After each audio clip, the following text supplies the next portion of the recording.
ในวันที่ 13 พฤศจิกายน 2025ในวาระกองประชุมสมัยสามัญเทื่อที่ 10 ของสภาแห่งชาติสุดที่ 9 ท่านเล็กไหลศรีวิไลรัฐมนตรีกระทรวงโยธาธิการและขนส่งได้ชี้แจงต่อคำซักถามของสมาชิกสภาแห่งชาติว่ากระทรวงโยธาธิการและขนส่งได้มอบให้บรรดาแขวงนครหลวงเป็นเจ้าการขัดจรเส้นทางหลวงแห่งชาติสายหลักจำนวนหนึ่งที่มีการเปเพนักมีการขนส่งสินค้าและโดยสารหลายเพื่อซ่อมแปลงและปรับปรุงยกระดับให้สามารถรับน้ำหนักได้11ต้นต่อเผ่า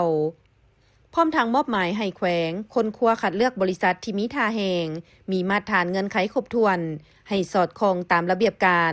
สามารถปฏิบัติได้อย่างว่องไวและเซ็นบทบันทึกความเข้าใจเพื่อดำเนินการสำรวจศึกษาความเป็นไปได้และออกแบบตามข้อกำหนดขอบเขตหน้าเวียกเพื่อให้ทันจัดตั้งปฏิบัติในปี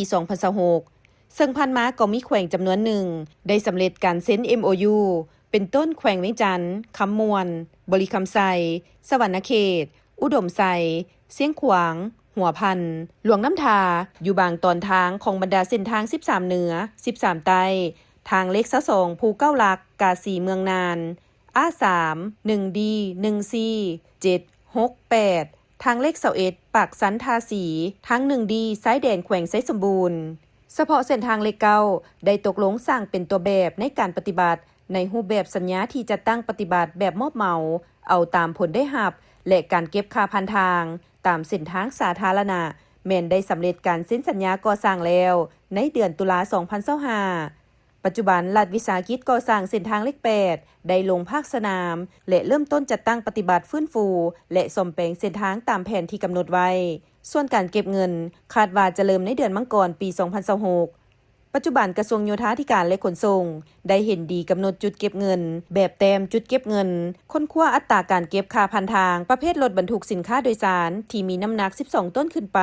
และจะเอาทางเลขเก้าเป็นตัวแบบให้แก่เส้นทางอื่นๆสำหรับระบบเก็บเงินแม้นจะนำใช้ระบบเก็บเงินที่ทันสมัยสิ่งสั่งน้ำหนักทันสมัยโดยกระทรวงโยธาธิการและขนส่งจะสมทบกับกระทรวงการเงินในรายละเอียดตื่มสำหรับมาตรการในการควบคุมน้ำหนักของกระทรวงโยธาธิการได้ออกแจ้งการให้จัดเก็บค่าผ่านทางสำหรับรถบรรทุกสินค้าโดยเฉพาะรถขนส่งเฮเพื่อมาซ่อมแปลงฟื้นฟู